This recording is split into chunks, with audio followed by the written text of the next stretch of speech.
barrel. Just for you, Nick. Yes, sir. I followed Yes. Hemingway and I slit my wrist and bled on paper for Nick's mission or Jason's mission 22 request of writing. Oh God, That's that was good though, right? I'm sure my therapist will call it something. I don't know if she'll call it good.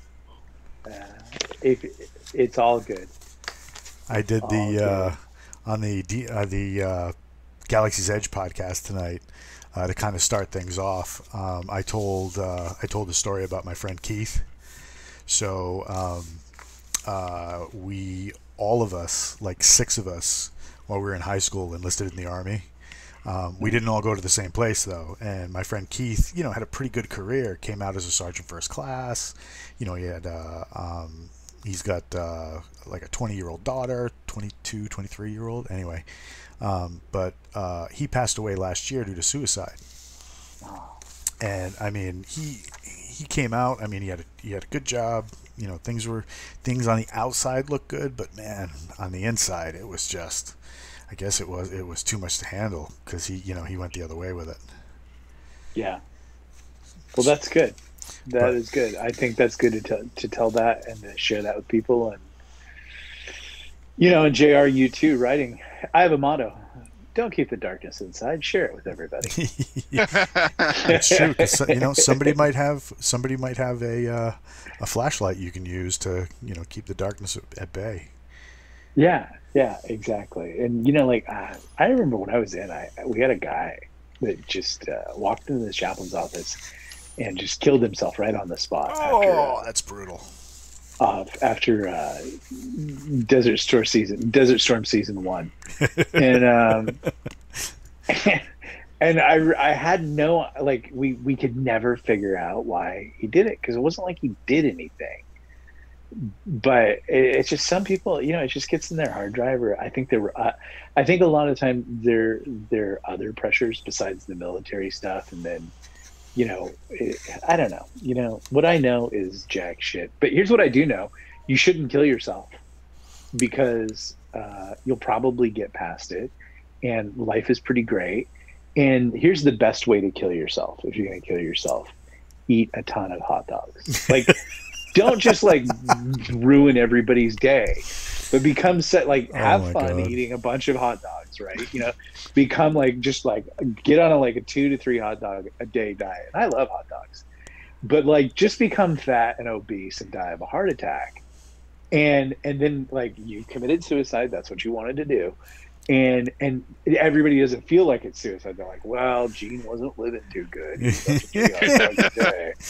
Did you have to go over and wash him with a rag on the stick? Oh, did I? And you did. If you stick to the 3 hot dog a day diet for a couple of years, everybody will want you to die. All right, and on that happy note, Don't just do it with a gun, or a rope. Commit and eat a bunch of hot dogs. No, I'm making Oscar Mayer hot dogs though. You know, If you're gonna have a sponsor, when I used to go out and drink a lot, I would clean it all up at the end of the night with 2 Oscar Mayer cold hot dogs wrapped in white bread, and then a can of Diet Coke and 2 aspirin. oof. And yeah, that was That sounds like heaven right But there. I know, but I just found a new hot dog place near me, and I literally because I do CrossFit and I drink bone broth and try to be really healthy. But now all I do is sit around lusting after these hot dogs. But I can't go to it because it's a really dangerous part of town. And I had Doc Spears with me, who's a killer. So we went into this military museum and checked stuff out. And he's like, "We want to get some lunch?" And I'm all, "I sure do." He's like, "Where do you want to go?" And I'm like, "The most dangerous part of town." That and But I have Nicole with me normally, so she's no good.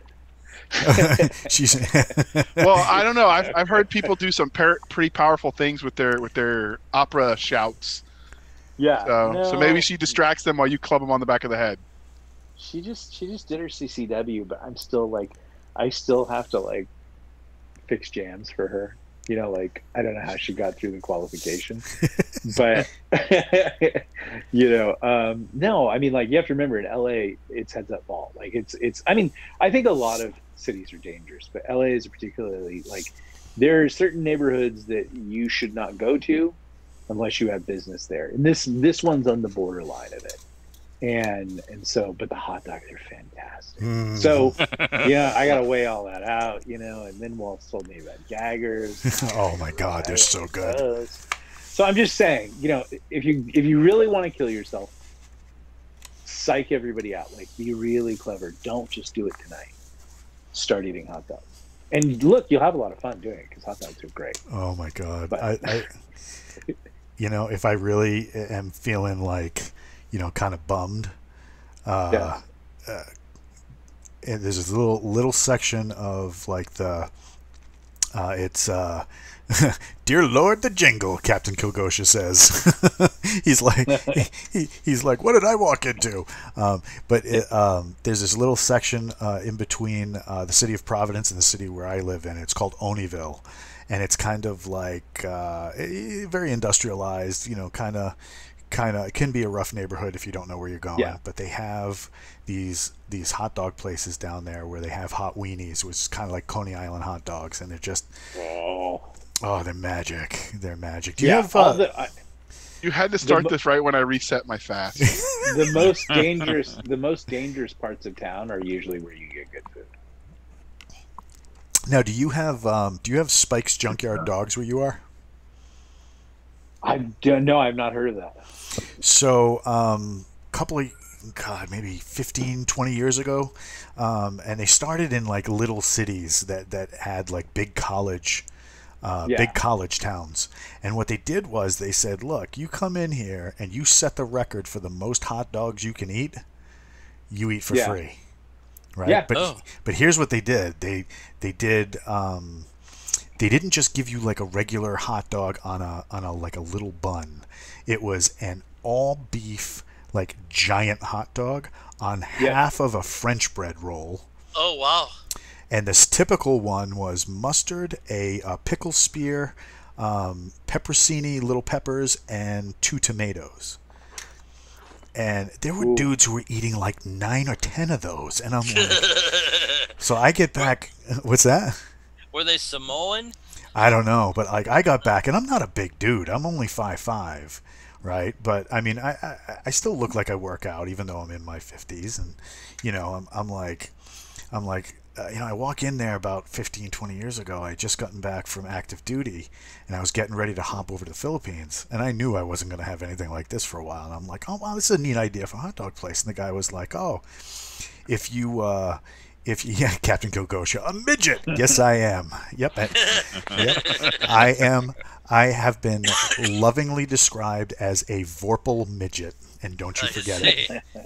So I said, well, so what's the deal on this? And he's like, oh, you beat the current champion, you eat for free. And I look up, and the record was 11. And I'm like, all right, I'll give it a try. He goes, well, here's the thing, if you don't eat them and beat the champion, you got to pay for them. And I'm like, oh, that's not a problem. I got you. So I ate 14 of them. 14? Wow. And he's just sitting there, and he's like, I've never seen anybody eat so much or so fast. And I said, yeah. I said, I went to like a college course that had very unique dietary restrictions. So I said, I can unhinge my jaw and put your whole leg in there if I needed to. Wow. And he starts laughing. He goes, God, what school was this? I'm like, United States Army Ranger School. Yeah. There we go. Oh, no. It's infamous for starving people. Oh, my God. All right, the show is rolling. Walt, what are you drawing tonight? Tonight, I found this awesome standard that kind of represents the core group. Yeah, it was. It was just grand. And everybody was like, wow, that's good, but you could use a little tweak there, a little tweak there. So everybody was like, just draw the damn thing. So I'm drawing the damn thing. Cool. Way cool. Drawing the damn thing. So we didn't fight orcs today, Jim. We fought Orogars. Orogs. Yeah, exactly, yes. The brother to orcs. But now, how are they? What is the history of Orogs? How do you spell that? It's OROG. And Yeah. when I looked these up, I was because I hadn't seen these like ever, and I'm like, what is an Orog? I looked it up. It's I'm not, like, it's not in the monster manual. I know that. no, Yeah. no. All right, so an Orog is the progeny of a very ambitious male orc going after a female ogre. Yeah. Yep. All bad. All Yep. bad. So There you go. there has There you got to be some Goblins? You promised me ogres. Oh my god, he just killed me, Captain Kogosha. All of a sudden I hear this soundbite. Goblins? You promised me ogres. You promised me so I could hear some of those puppies. I will let you hear some of those puppies in just a minute.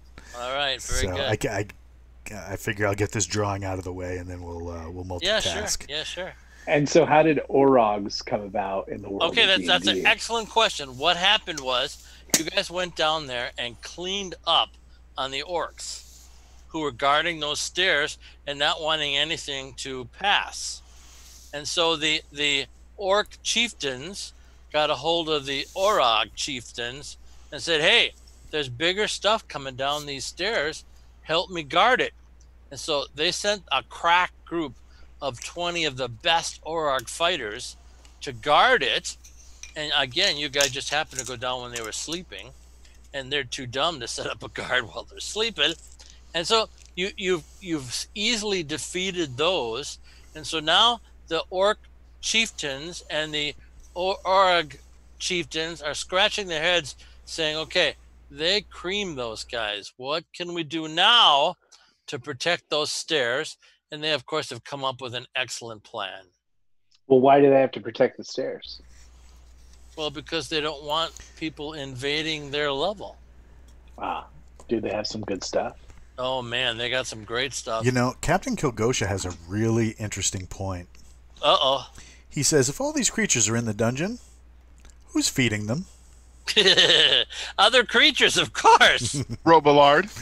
They ate the Orogs, and the orcs ate very well after that last battle. I bet. I'm gonna have a stern talking to with my men at arms for letting the horses die. Oh yeah, right. That you can stop a gigantic female cyclops from getting anything it wants. You just shoot it in the foot. It'll be okay. Yeah, okay. You guys are all. I think those boys are all 1 hit point boys, aren't they? They're men at arms. Yeah. Okay. They're men with arms. We're good. 1 hit point boys. So that cyclops could kill 8 or 9 at a time. Well, that depends if they're just standing there and letting the thing whap at it. No. That cyclops is just bad news, and naturally your boys didn't want to face the bad news. Hey, that's a really nice hat you got there, Walt. Thank you. This is an official Galaxy's Edge baseball cap.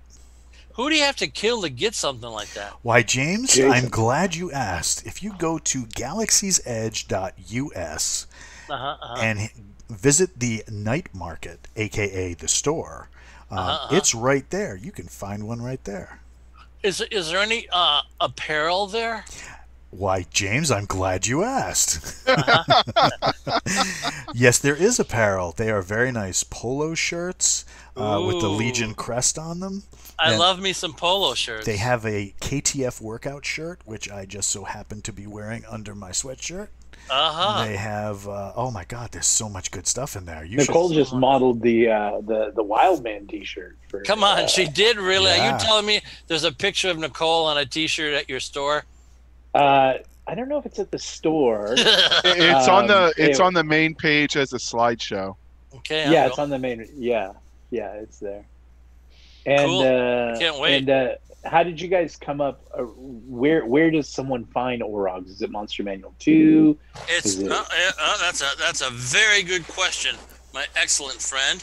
And I will show you where I got it, where I get all my monsters right now. There it is. Okay, that's it. That's what I want. This little puppy. Oh yes, I remember that one. second edition. Yeah, Yeah. this is the one I get all my stuff out of on purpose, except for the stuff I make myself, which is way cool, of course, and necessary. There's no little raptors in the monster manual. I made those up myself.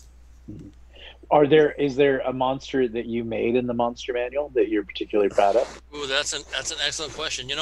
I don't think so. I actually I was the boss then, the biggest boss when they were making this thing, and I Uh-huh. actually stayed away from interjecting my thoughts and desires into this stuff. Yeah, no, there's nothing in Were you here. guys still playing? Were you guys like still playing D&D at that time? Oh yeah, we Did you played play? for 20 years. All the time I was at TSR, we played D&D a lot, and we bastardized the rules a lot. They And we call had that homebrew yeah, okay, they because might. that's how you D&D. Oh boy. So was playing D&D part of the job? No, well, okay, that's an excellent question, my good friend. So, I'm the director of production, doing really good, getting the product back on schedule. We were 6 months late when I started, and we were 3 months early when I became the vice president of production. And I said to myself, my little mushrooms, my editors and designers, are not getting out enough and seeing the competition. So what I did was Thursday afternoon became game afternoon, and they all had to play AD&D, or because Zeb was playtesting AD&D, or they had to play some other company's role-playing game every Thursday afternoon. No one got out of it. I didn't care what their deadlines were. It didn't matter to me. The editors and designers had to play. And this of course infuriated my corporate masters, who thought that was a waste of time. But unfortunately for them, they never went upstairs. So they didn't know that I still let them do it. So And what? when Go ahead. Go ahead. Oh, And when you went go ahead, Nick. No, Rothman, I defer to you, please. Okay. So what drove the changes? Let's say when you were in one 1E versus 2E. Like what drove the changes that ended up being the next version of whatever TSR was? Okay, that's a great question, Michael. Great question. So here's the deal. First edition came out, and it had college level, higher than college level vocabulary. Too many big words, not enough explanation of anything. Gary wrote that whole book, and well, he was a game genius, but he didn't write the book to appeal to The masses. the teenagers and the college kids. He was writing highfalutin. So we noticed that instantly in the mail that we got, because I read every single bit of mail that TSR got from consumers, and their biggest complaint was that they didn't understand half the words in the book. So when we picked Zeb to be our designer for second edition, the biggest caveat for him was that it had to be 8th or 9th grade reading level, which wasn't a problem for him. He's a very smart boy. And then he immediately went to Dragon Magazine and started asking questions of the consumers of what they wanted and didn't want. And I pretty much only insisted that we didn't do assassins anymore, which, oh my goodness, I bet we got over 100 letters and irritation in Dragon Magazine for me getting rid of assassins. But that you didn't role play the assassin that Gary made. You didn't role play. He rolled percentile dice to see if he killed his target. I didn't think that was useful to our game, so I made them stop it. Did anyone play an assassin in your home game that you guys were playing for 20 years? I never let them play it, and Gary didn't like them, so he didn't let them play it either. Why did you guys make them then? Well, okay, and again, so Gary's sitting in his office in his house making D&D and AD&D. He got no input from anybody on those two games. And so he went through the list of things, and he knew that eventually he would be putting out an Oriental book that would have ninja assassins. Right. So in planning ahead for that, he designed the assassin character that he thought would be lots of fun. Plus, he made a different way for that character to fight and kill creatures, to kill people, with that percentile die roll, which I didn't like at all. So after a while, Gary didn't like it either. None of his players ever played an assassin. I see. So we can't play assassins, is what you're saying, That's exactly right. You know why that is, Nick? because you said so. No, because you said so. Jim, I want a Gary Gygax type of game. So that's exactly what you're getting. I see. Okay. Well, that makes sense to me. Now, moving on to we met a beholder today. No, wait. Let's see if Michael. Did you have a question, Yeah. my good friend? No, Yeah, he yeah, asked it. I did it. Yes. I asked Okay, very good, very good. Yeah. So, what about the beholder today? So, how did the beholder come about as a monster? Oh, excellent question. Great big little bit of controversy about that. There was Koontz boys, and those Koontz boys lived by Gary's house, and they played a lot of AD&D and D&D. But one of the Koontz boys was really into Chinese literature. And you remember Big Trouble in Little China? Yes. Okay, and in that movie, there's a floating creature that has a bunch of eye stalks. Right. And so he thought it would be fun to turn that into a floating creature, and every single eye stalk was a power. And that became a creature, and Gary loved that creature, and that became a creature in the Greyhawk supplement. And Terry Koontz didn't get any money for it, and that irritated the hell out of him. But well, copyrights didn't mean a thing to Gary. That's why he did the Barsoom book, and that's why he did the Hobbit stuff. he didn't care. Yeah. But somebody now cared because somebody cared because Cthulhu disappeared off of version 1. Now these are things that make Jim mad. Yeah. Don't press that ugly button there, buddy. Yeah. So Captain Kilgosha says somebody should play a drow necromancer. Oh, that's an idea. Yeah. So we'll have to get one of our guests in the future. Really? Where do you find the necromancer character? I don't know that part yet. I'm still learning. I think you should really study first edition and second edition, and you'll see a necromancer nothing. Yes. Not true. Necromancer is an existing character class in second edition. Okay, I didn't think it was a character class. I thought there was necromantic spells. Right, but it's still a class of sorcerers. So there are 8 specialist sorcerers. There's mage as the primary class, MU, and then all the rest are specialists. And it's okay. You'll have to give me. I'll look at it myself. What wasn't it an aspect of cleric spells? I mean, I was going to say, if you wanted to make a first edition necromancer, why wouldn't you just make a evil cleric? Right. Yeah, there we go. Except there wasn't in the first edition. In second edition, there was lots of necromantic spells, but in first edition, I don't think there was a lot of them. I mean, you can animate dead. You can do stuff like that. And the Schools of Magic reference that you're looking for, Jim, is page 31. In the Player's Handbook. Yes, second edition.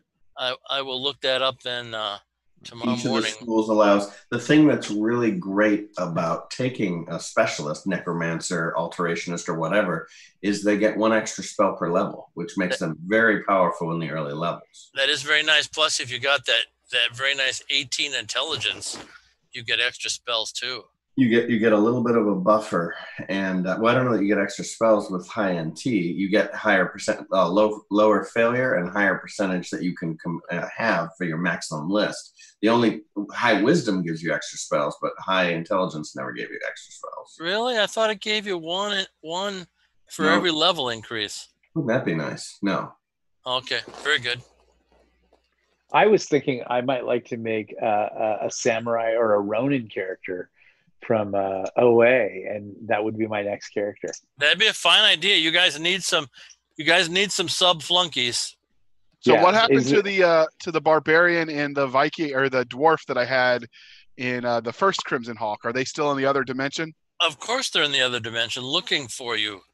Well, but they also, as you said or indicated, they could exist here too. They could, but not as your flunkies. Right, but you could go get them. You could say you could look around and find them. You could go to their haunts that match that Crimson Hawk City, which I think is a great idea because you need some city adventure experience. We like the dungeon. Okay. So did you get a chance to look at the map I sent you, Nick? I have not. I was out getting a Thai massage. Jim, the monsters are up, and everything is set on the event sheet as well, event 14. You know, I'm afraid to go to AOL and look at it, so Got it. I'll send it all to you guys tomorrow. Considering that you have an AOL account, I'd be afraid to. Yeah. So fine. Captain Kilgosha says that they should arrive as part of another party, and we should encounter them in the dungeon and have to fight them. I'm happy to say there are several groups like that already in the dungeon, ready to be met. But no one's doing as good as us, right? There's a couple that are doing far better than you. Uh-oh. Heresy. Because they have genie rings. So,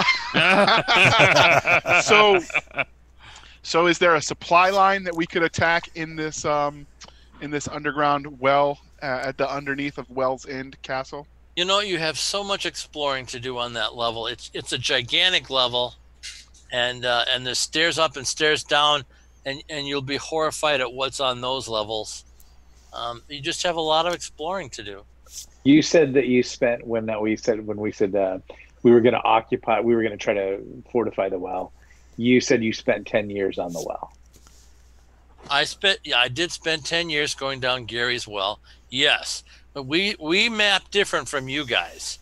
We work very hard at mapping every single room and every single corridor in the dungeon. What do you mean? What are we not doing? You're leaving spaces. You're leaving areas that you don't look in. As in so when we look at the map today, yes, there are areas we haven't gone to, which we intend to go to. Well, so like for example, by the statue of Anubis, there's 4 different corridors, and you've only gone down one of them. That would never do when I was dungeon playing. I'm sorry, what was that? No, you echoed on your own. It was okay. Oh, that was weird. Okay. So we've got some exploring to do. We ran out of time. That's all. That's the fun part for me. I love mapping just like Andrew does, and getting a complete map of one of Gary's levels. It was like winning the Emmy. It's like a good solid spreadsheet, is what you're saying. Oh yeah, it was grand stuff. Yeah, look at all those corridors you haven't gone down yet. And we sealed off the 20 by 30. We wanted to deal with the beholder and kind of assess what that situation was. Yeah, okay, so let's fight Yeah, you did indeed. It's your butt kicked. Yeah. How does it feel to have 2 less Constitution points there, Prometheus? It's not good, and you already took 1 dex point from me. I know. We can fix so did it. you subtract? Saying, did you subtract all the hit points? Okay, very good. Yeah. I'm proud of you. This character is barely alive now. Yeah, right. So Nick, can't what I we just need go to into find. Crimson Hawk and buy a restoration? No, you. Oh, let me think about that. Maybe I'm wrong about that. So Nick, in the old days, we would go to the Black Wizard's Tower and trade him like wondrous things, and he would restore our ability scores. That sounds like a plan. So we just got to go to the White Wizard. Yeah, well, maybe the White Wizard works things a little bit differently. So what Prometheus needs to do is find a god that's equally as crazy and chaotic as him. He is not interested in gods at all. Can't you tell? I know. I'm just thinking out loud here.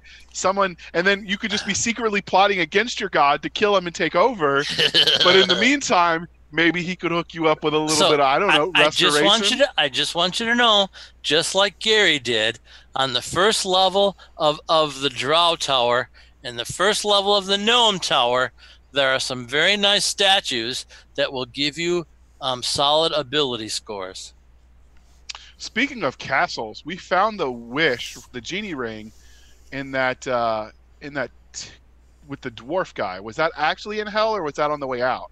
Because could we go back there? You can go back there anytime you want. It's in the basement of the Red Dragon Inn. So, Nick, how badly do you want a genie ring? Really badly. Are you willing to risk going back to hell? There was also a ring of regeneration in there, too. Yeah, but wasn't it slow? Maybe. So Walt, you'll be running next Friday. What have you cooked up? I know that's terrifying. Have you opened up the treasure box? Oh no. When I used to run D&D, I would punish my players. I mean, Monty Hall. Yeah, no, terrific. No, not So, not. are we only going to get 1+1 sword in the whole adventure there? No, Walt? it wasn't always. I really enjoy stuff like legends and like stories like Lord of the Rings and stuff like that. Just getting like, you have a +1 sword. You know, if a person in my games had a +1 sword, it's because they spent tons of time getting a lot of money, and they went to a craftsman who was an expert, and they had to wait 6 months, which would be like, you know, X amount of whatever game sessions to get like a really quality weapon. That would be a +1. Sounds wonderful. But like a like something like Prometheus's sword, right? Prometheus' sword, Yeah, that has personality. You know, when and you know you hear stuff like in the chat where it's like, oh shit, look out, here comes Karen, you know. But I mean, you know, it's a sword that is easily identifiable. The second somebody says fever has been unsheathed, you know crazy stuff is going to happen. Yeah, you do. That's very good. And you know, if Jason ever plays again, his Paladin Holy Sword is just the like Warple one. Just like Fever. It's going to do wondrous things. You know who else had personality? Trickster. Can we get a moment of silence? Yeah, except you turned him to stone. Actually, Jim, I've got a question. So, because I've been thinking a lot more about D&D and why the whys and wherefores of things, because I'm writing something that kind of is adjacent to the concept. Okay, are you Rothman? No, This is the first I've heard of this. There's your first mistake right there. Well, but here's the question, which is related to what Walt was just saying. Okay. Is that, you know, the concept of having a +1 sword as an example. It isn't clear to me in the stuff that I've read, and I'm sure that it's somewhere that I haven't read, how something becomes a +1. And the thing that's kind of interesting to me about Nick's sword, or Prometheus's sword, is that, you know, it essentially can grow with the character. You know, it evolves. Absolutely, yes. Which most weapons do not. So how do you create a +1 sword? How do you? There we go, my very good friend. Okay, so have you read much fantasy fiction? Oh yeah, historically, yes. Okay, how about the 9 Princes in Amber? Have you read that? No. Good stuff. No. Okay, you got to read that. That's a must.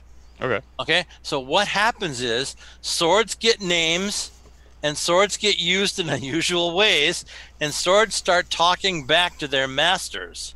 Is what happens. They develop intelligence and IQ and agendas. Okay, all the intelligent swords have major agendas, and as long as their heroes, their possessors, their wielders do their agenda, everything is hunky-dory. The second they start going away from that, then the sword takes over their body and makes them cluck like a duck. But I guess the question I have is, what's the origin of the? You know, I've got an iron sword here, let's say, or whatever. Yes, okay. And if I wanted it to become a +1, is there some magical incantation that occurs, or? Okay, well, sometimes there is, but you can actually make a sword +1 by going to dwarven armorers and weaponsmiths, and they sharpen it so well that it's a +1. Or the temple will bless it. Two different kinds of bonuses. There's weapons of quality, which have non-magic, and then there's the 6th level wizard spell, enchant an item, that will bestow pluses. The dwarves can do that too. To get you to the 3rd, right? Dwarves and elves both have the ability to enchant items up to +2. If you want to get higher, you need to go to meteoric iron for +3, and then adamantium and mithril for 4 and 5. Adamantium, ooh, nice stuff. But you need to name the sword. You need to treat it like it's a valuable friend, like good old Nick. Nick does. Nick spoils his sword rotten, and the sword is responsive back, is telling Nick powers that it has, and isn't hiding half the powers that it has, just so Nick can do better. Yep. Interesting. Okay. They're So, saying yeah. the incantation to make Fever was, "I demand to see your manager." There we go. There we go. Yes, James, the secondary power that we were wondering, I forgot, is you gave it a lore ability today. Oh, I Yes. did, didn't I? You're right. He made it yeah. a sage. Okay. Yeah. So that'll be Well, fun for you to You're use. welcome, Nick. We'll see how that Yeah. works. We'll see Yeah. how that works. This sword is awesome. I'm waiting for you to send someone to take it away. Okay. So It will have attempts to steal it. Absolutely. Why is that, Nick? Because you're mean? No. Because it's an artifact and everybody wants an artifact. That's true. And we did encounter an artifact today besides our artifacts. Yes, you did. just an evil We one. encountered And you the know, Eye of And Vecna. the second your guards hear about that, they go back to Crimson Hawk City and start drinking, and then the Thieves Guild hears about it, and their bosses instantly want it. Fortunately, no one will hear about it because we're not talking about it because I'm the only one who knows what it is to identify. And our guards aren't there yet because we've got to get the castle built first. I think Nick and the people are talking up the swords. Oh, the sword's fine. I'm just talking about the eyeball. Right, no, the eyeball doesn't get talked about at all. That's very good. But, it sticks out of his sheath, and it's got this woman's face on it. And the woman's face looks at people and scares the hell out of the men-at-arms in the castle. Oh, we should call that a fort, really. It isn't a castle yet.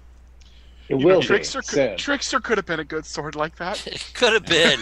But you know what? You just tossed that noble blade away willy-nilly.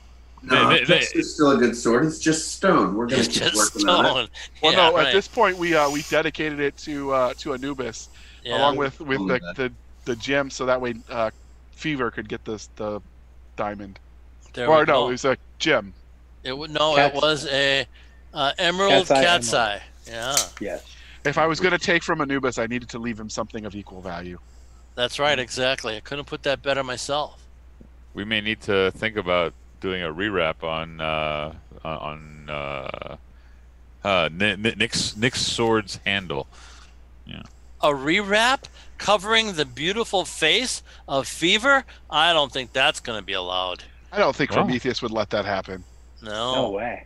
Oh, This is my no, sweet no. baby. He probably kisses it every night now. We don't need to know about what he does in his tent. Yeah, TMI, TMI.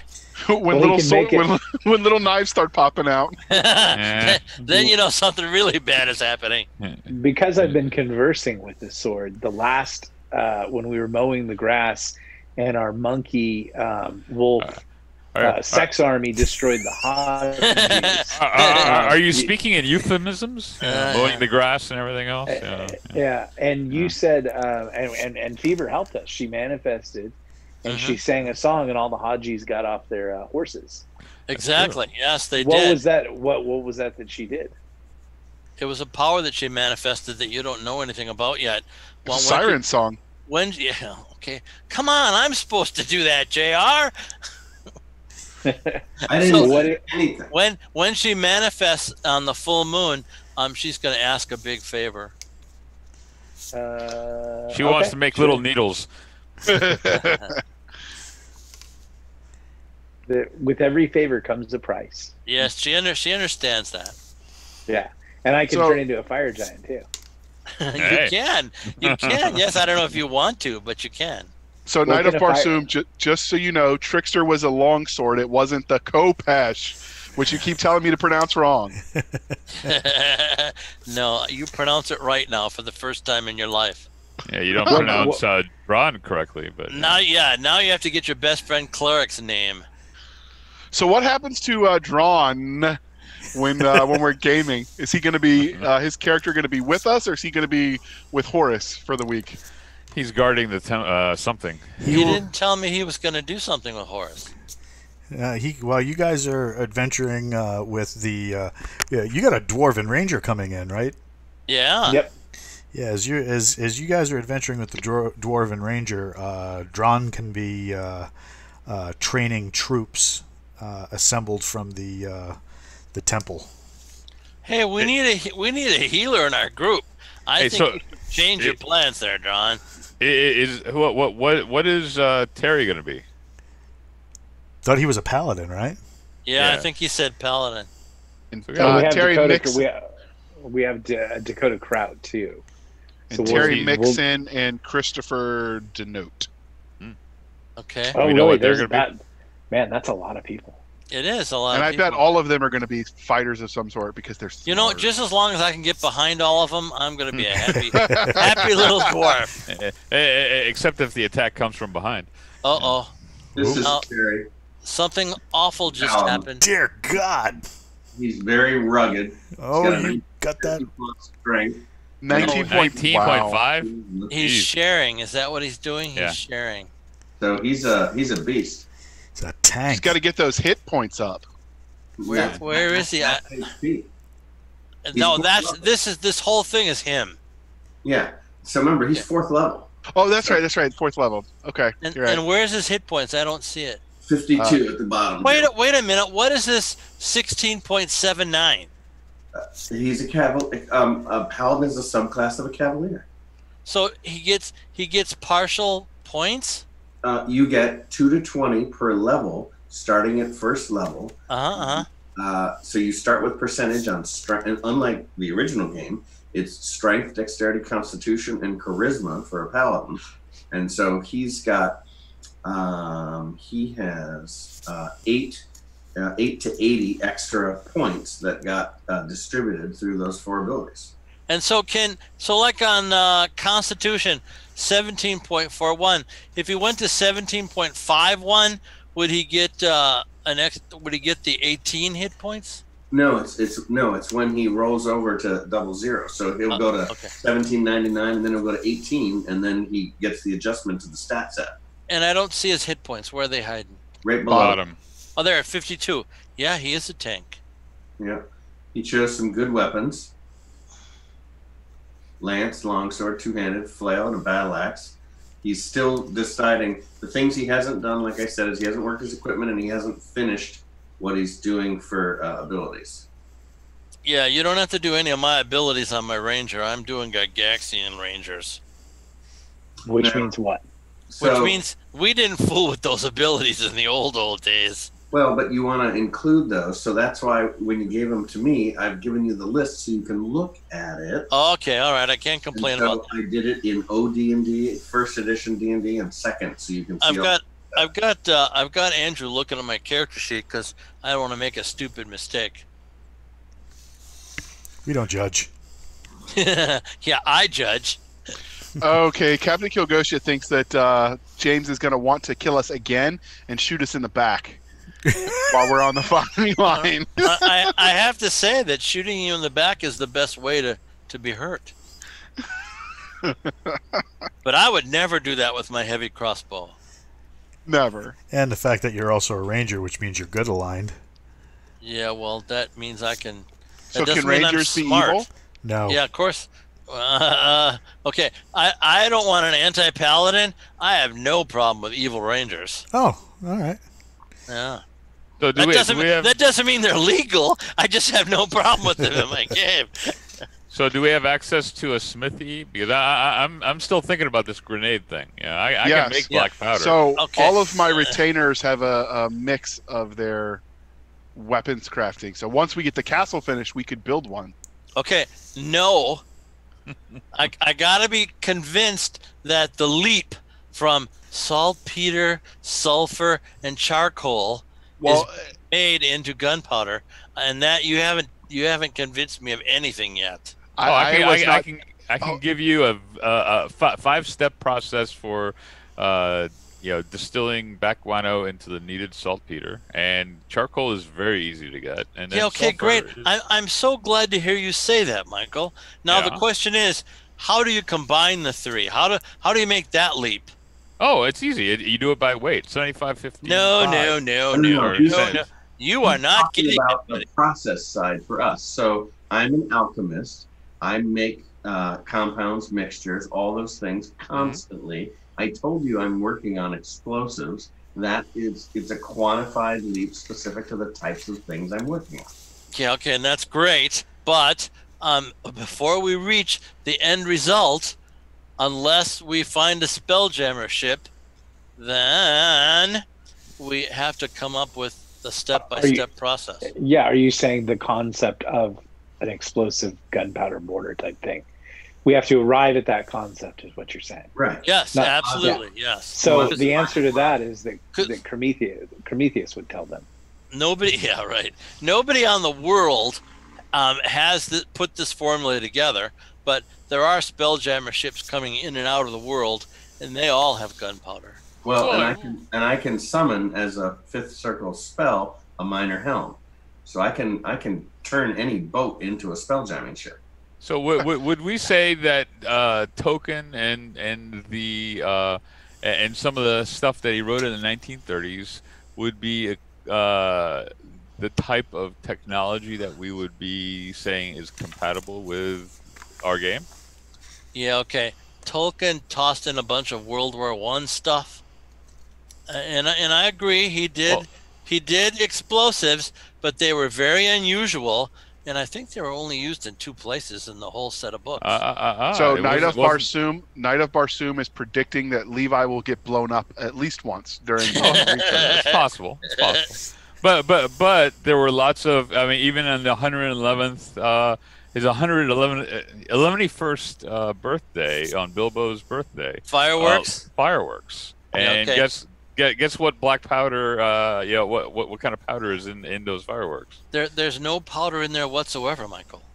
Oh, magic. But, on contraire, I don't think it's... Michael, they're my fireworks. If I tell you there's no powder in them, there's no powder. It's all magic. It's all illusion. Well, Heidland would say that any magic is just insufficiently understood technology. I believe that was Arthur C. Clarke, my good friend. Yes. Correct. It's Clark's statement. Yeah. He's doubting us. Oh my goodness, we got 4 geniuses here working with him, and he doesn't think we're correct. Well, I am the science fiction author. Yeah, okay, great. So, I was a science fiction author while you were in diapers. That was just yesterday for him. That's not a pleasant thought, my good friend. It might be today too. You never know. Yeah. Might be. We don't judge. So, all right. They're suggesting Captain Kilgosha is that he should have to roll several successive 99s on a percentile dice to be able to create each step of the way. Yeah, I don't think so. Happening. Here's what I would think. I think that you would observe phenomena that was mortar-like, that was explosive, mortar-like, and then you would work back from that. Okay, so like fireballs. Well, they more start like out more like a volcano. Okay. You would observe a volcano, and you'd be like, well, okay, why is that matter exploding out of that caldera? That's something to work on. Well, what's causing that? Well, it's not just heat, because then it would be a hearth. Well, yeah. So here's Nick is exactly right. That's the process you're going to have to go through. Well, here's the very easy process. You were in the caves, walking through bat guano, and in the caves you sometimes have incrustations of sulfur if you're in a volcanic area, and you happen to have you're lying at a campfire, out up top, and you've got back crap on your shoes and some chunks of sulfur, and your foot is a little too close to the campfire, and all of a sudden it starts sparking, and it gives you an idea. You go, well, what was there? Before that all happens, you have to do a disease roll for the disease of the bat guano that's all over your shoes. So go ahead and roll that, Michael. So one of the things he's talking about, Michael, where the Amber series will be great homework for you. Oh yeah. That the Amberites spend. Amber is the true world. Everything else is a shadow reflection of that, including Earth. And they bring back munitions and firearms from the future and from Earth and from the past, but none of them fire in Amber. And so it is an incredibly frustrating experience that the traditional sources of our understanding of the physical universe don't work. And they all know about firearms and guns. That's no problem for the Amber kids. And then Corwin discovers accidentally that Jeweler's Rouge is actually the combustible element that allows them to create guns and allows him to lay siege to the Castle of Amber. But it's non-traditional things that we are going to have to ferret out through the use of augury and spells and foolish ideas that bring us to this, unless we can run into GIF, which are the users of munitions on Spelljammer. And those creatures, they're giant hippopotami, basically, and they use all of the original militant forms, 15th and 16th century, up through probably around the late 1800s for munitions. There's some crazy dwarves too that do it too. Go ahead, Nick. Well, okay, fine and dandy, weapons are great, but like, literally, we have this badass sword that I have. There's all these other weapons and interesting, cool things that we're finding. The Eye of Vecna, things like that. What, like, a 15th or 16th century firearm? What good is it? What good is a mortar in a dungeon? Oh, roll and clear a room ahead of you. Yeah. They want to toss grenades, Nick. Yes. Well, yeah, that's great. Explosives are dangerous, and clearing a room with a blunderbuss isn't like clearing a room with an M4. Very good. Yes, that's an excellent point, Nick. Oh, yeah, I mean, literally. Remember, with old school, firearms up to, 18. When did the first repeaters come in? But let's just 1860s. There were repeaters because they were So you don't have repeaters. What you have is, what you're really coming up with is what the conquistadors went after the Mayans with, which they did great. Yep. But disease did more work than those blunderbuss did. And so plus the Mayans didn't toss fireballs that would explode your gun while it's still in your holster. Yeah, that's another thing. But I was never looking at it from a gun perspective, because I agree with you. I was looking at it from a roll a grenade kind of perspective. Yeah, great. Okay, that's of course metagaming, and it's dangerous. That's why I'm going to make you suffer to make this thing happen. Yeah, I would say I'm not saying you can't have it, because you know what? I want you guys all to have a ton of fun, but I'm saying you will pay the price. If you use explosives underground, that doesn't seem like a good idea. It doesn't, does it? Well, in an open area, the concussion does not travel nearly as we're not talking about but you could bring down a part of the dungeon on yourself. Yeah, okay, and that's great. So you go into that room that had the brown fungus on the ceiling, and you toss in a grenade to explode there, and after the explosion, there's 80 feet of brown fungus covering your body. Why would it be? I wouldn't be in the room when this happened. That's right. It filled the room and then went in the corridor where you guys were standing and going la-di-da, la-di-da, and it covered you in brown fungus. In other words, this is like a wish, and you just don't want us to do it. Well, no. So here's the thing. One of the keys behind the old school stuff, and what we do a lot in the guild, is spell design. And the reason for it is to find ways to simulate functions that we like that still meet some of the game requirements and game enhancements. So cloaking is a thing we see a lot of science fiction wise. I wanted to figure out how to enhance thieves skills to give a better shot because what invisibility does is it reveals weaknesses. Through the first 4 events, we saw weaknesses every time I used invisibility. So I found a way to enhance that and use it best on the strongest personality with existing skill set. Yeah, okay, so Andrew, I must thank you for the biggest smile I've ever had in D&D, as you're invisible, you can't be smelled, you can't be heard, and you raise your finger to your lips to shush everybody. Yeah, that was good. It was hilarious beyond belief. Oh Yep. my God. So That was much fun. That was a great I'm fired move. I got that. But in my defense, with less than 50 hours awake, there's not many brain cells. Yeah, there we go. I quite agree. You're tired. Let me just ask you this question, Rothman. Why would you want science when you can have magic? There we go. Oh, because I'm a monk and I don't really have access to magic. That's Well, not true. Aren't you wearing bracers that are magical? Yeah, but it doesn't do what I want. Yeah. Oh, But okay. there- No. it So doesn't do what become a you cleric. want. Yeah, really, or become a wizard. Yeah. Well. Carve out your eye and stick that eye in your socket. Like we're acquiring all kinds of things that can That like, eye do. is kind of hard to reach right now. Yeah, we don't Yeah. want that. Well, I'm just saying we are acquiring things. Like instead of wasting our time trying to invent stuff, like what I would be doing is trying to figure out, the items that we have or acquiring, somehow getting them to work for us. Though I think James likes to do a lot of transformational items, so you got to kind of deal with that, or bend things around. But like, I think with they're both Fever- smiling because of the last time they were transformed. yeah. Oh, that But with reminds Fever, me. I just The wolf had 4 little pups that are humanoid, Uh-oh. That'll be interesting. and she wants you to name them. They're all males.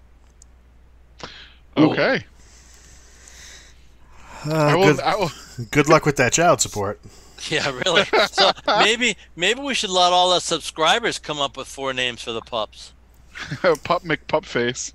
And I think we need serious names for the pup. All right, you heard him in the chat. You could throw names out.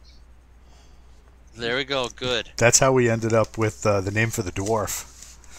Kilgosha was suggested. Excellent. Oh yeah, that it was. How is Jocko Bagpipe whatever his name is doing? He's working very hard, but he would like some plans for the castle. Well, him and I and Gary sit around every night talking about the castle and getting drunk. Gary doesn't talk much, but he's a good listener. He does Good not listener. talk much anymore. No. Gary's a great listener. Jocko and I, Hey, we need drink and sketch it out, and it looks great. Hey, we have 2 Orog undead now. That's right. Also, Zombies. You can call them zombies. aren't skeletons faster? Can't we have skeletons? No, they're both really slow, and when you bring those 2 up out of the well, many of your men are not happy. They're crossing themselves with holy symbols and saying something about the damned and hell. Yeah, let's just cover them in sheets. Who's gonna know? Yeah, we put good armor on them. So Knight of Barsoom wants to know what happened to the other pregnant wolves.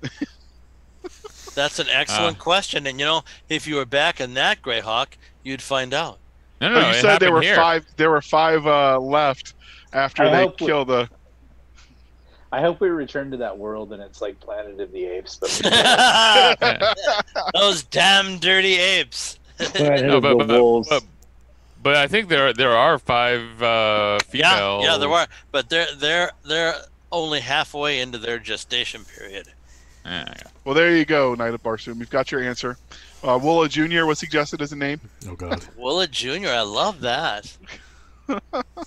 They're going through if you want to read them out, Nick, or excuse me, Walt, and pick your favorites. Speaking of my favorites, Walt, can I hear some noise from you, buddy? Oh, you want to finish the picture first? Yeah, let me. Never mind. Let me finish I this withdraw first. that request. So we've got Kilgosha suggested, Barsoom, Woola Jr., Highwood, Werdna. I don't know if Werdna, Werdna I would like that. having a puppy humanoid thing named after him. Wordna too. Yeah, there'll be no dogs named after the wizard. It's not a dog. It's a humanoid creature with lots of fur. Cool. I A can wolfen. The monster. Perfect. I'll take A one. wolfen, exactly right. I couldn't have said that better myself, Nick. It's just Hey, a thank you. hirsute. So where did you Hirsute get the kid. name? How did you get the name Malteans for humans in the original? I don't know what you're talking about. That's Andrew. Oh, Multeans are from the word multi. Multisphere is the term for Michael Moorcock's universe, the multi-sphere universe. There we go. Well, there you go. And Okay. Good old Michael Moorcock. Reference for humans that's used by a lot of old school science fiction writers. He was nice enough to admit that he made a mistake and did indeed give me permission to put the Elric stuff in my book. That was kind of him. Kind of him to admit that he did something. Yeah. Kind of to admit that it was his mistake and not mine. Yeah, that deities and demigods. What the hell? I know. It's terrible what they do to me. Did it 40 years ago and they're still complaining. Yeah, that would be a good thing to yell at wizards about and say they need a disclaimer page so that you stop getting all the notices. Yeah, no, I can't. I don't like dealing with wizards. They aren't nice people. I think our wizard's awesome. He is indeed. Yes, he is indeed. That was a good segue. You're getting bonuses for that one. Yeah, I give you 45 experience points. Oh my God! You do realize Nick is going to have a stroke? You think? Not our boy. No, he takes it all in good stead. So did TSR directly evolve into Wizards of the Coast? How did that work? Oh, it's such an ugly little story. Yeah. Okay, No evolution. So 2 years of fantastic sales, and I'm taking the credit for it because it was under my watch. We had a $41 million year and a $42 million year. That was the best years TSR ever had. And naturally, Lorraine did things like this is hilarious. So Lorraine is who again? So Lorraine Williams was the chief operating officer, and then she became the president when she took it over in a hostile stock takeover. And anyway, she didn't like people sitting by her on an airplane, so she would buy 2 first-class seats so she could sit by herself. And she would do things like that all the time. She wanted a little garden, so they spent 40 grand on a garden. She just did a bunch of weird stuff until finally the printer said, you're going to pay this multi-million-dollar printing bill, or I'm going to own the building that you're in. And so she didn't want that to happen. So she let it be known to certain people, Peter Atkinson being one of them, that TSR could be held for sale for good money. Nice. And yeah, nice. And I was actually commenting on Walt's art. Okay, I'm sorry. She kept it very secret. I didn't know about it, and I was a vice president of the company. And so she sold it to Wizards for a bunch of bucks, and she escaped without having to pay anything. She now lives in, and this is to my great shame, she lives in Ward Castle in England by Cambridge, because she is a ward. No relation. I hope no relation, but I can't tell you how much it disturbs me that she lives in a ward castle. Anyway, so she sold it for big bucks, and so Wizards got a hold of it because Peter Atkinson always loved D&D more than life, and that was a cash-rich company that they were going off of huge Magic the Gathering sales, and so he bought it and so Wizards took it over and started doing stuff, and they moved everybody from Wisconsin over there to Renton, Washington. Yeah, Renton. Yeah. I was asked, but I refused to go because I really didn't like Peter Atkinson. So back to what was suggested earlier. Yes. It was brought up that one strategy we could have is to attack the supply lines of all these nasty creatures. Is there an obvious route, or is it just a sort of an own contained ecosystem? Okay, and so the answer to your question is, how do you find that out? Exploring. Exploring is the only way, and you're not going to ever find a trail of supply because of all the different creatures and the different ways that dungeon in particular is very complex and huge with lots of things going on. You haven't even seen, you haven't even got to like a 5% of that dungeon. It's so huge. We should definitely start fortifying the exits with like murder holes and that stuff. is very wise because lots of stuff is going to start coming up that hole. Well, that's why we had our Cyclops, but then you killed him. I didn't kill him. Walt killed him. No, it wasn't me. Yeah. It was Robillard. Yeah. Yeah, it was Robillard who Where did that come stamped it. from? Okay, that's a good question too.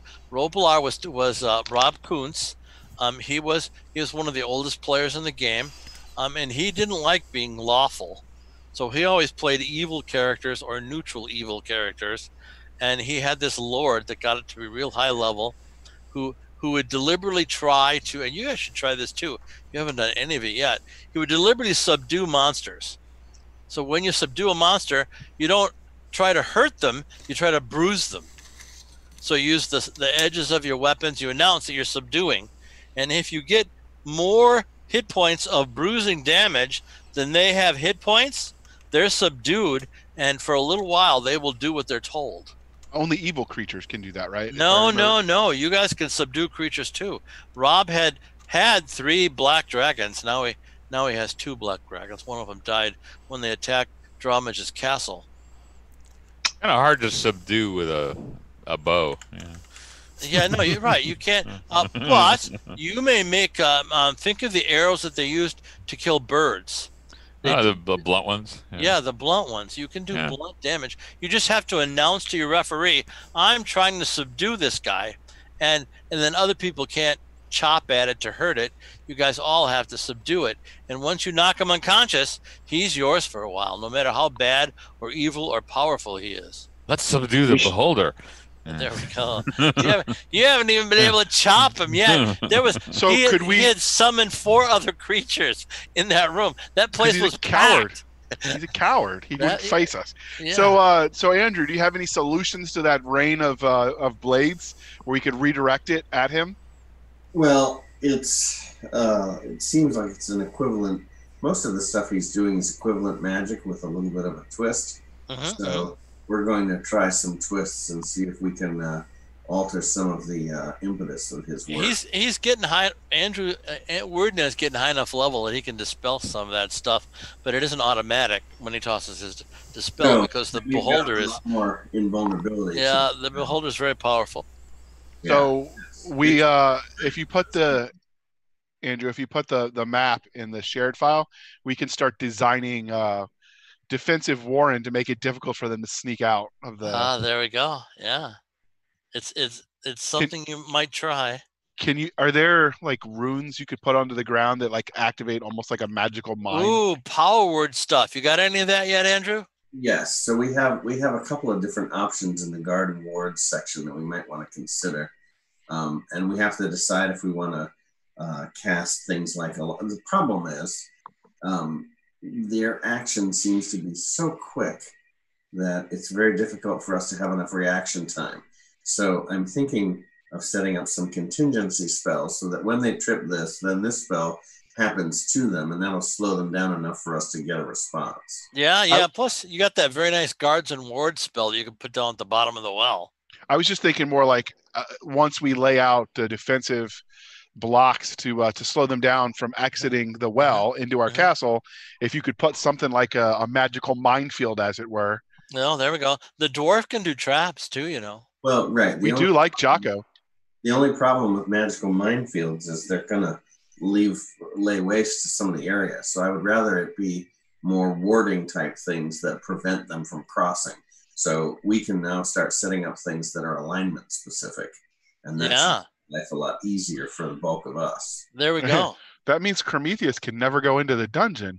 And that's where we have some challenges.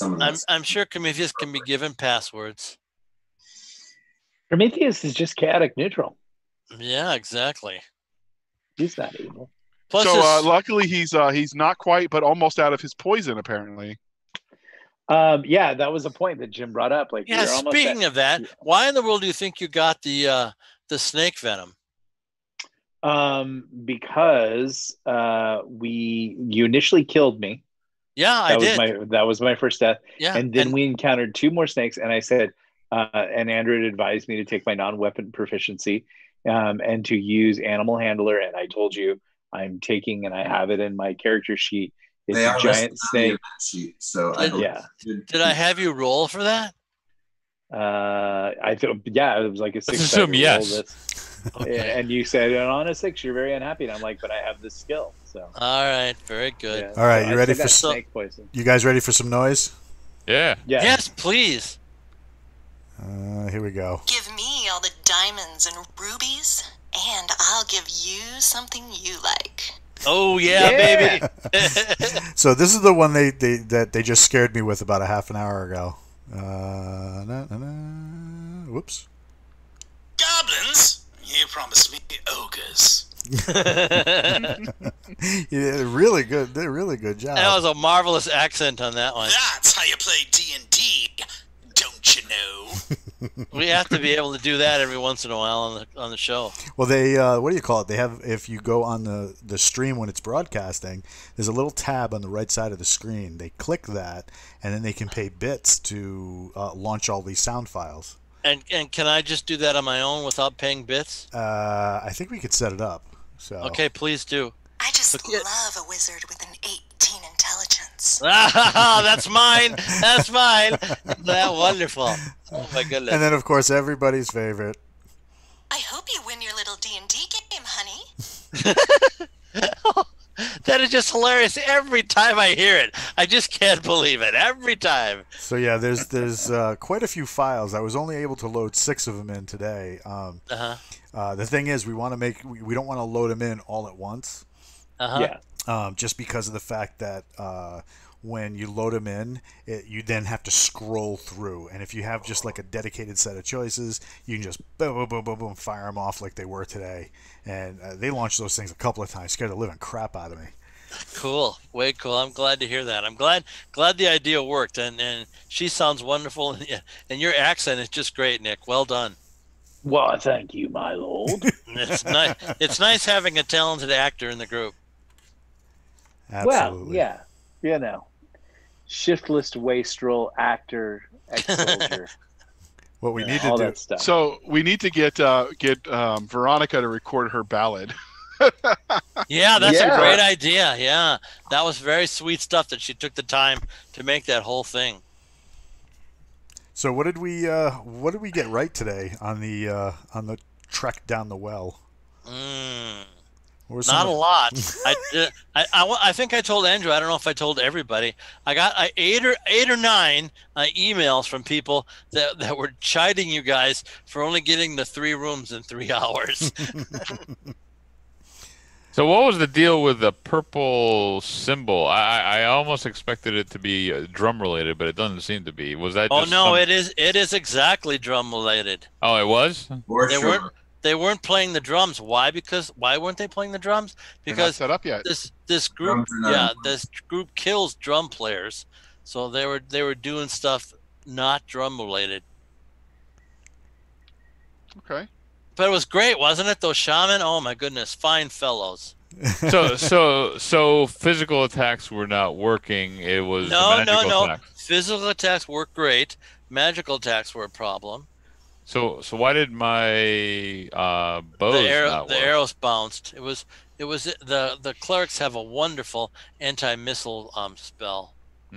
Okay. So because magic leaves a mark, when we kill shamans can Werdna learn from their dead bodies? You know, Werdna can.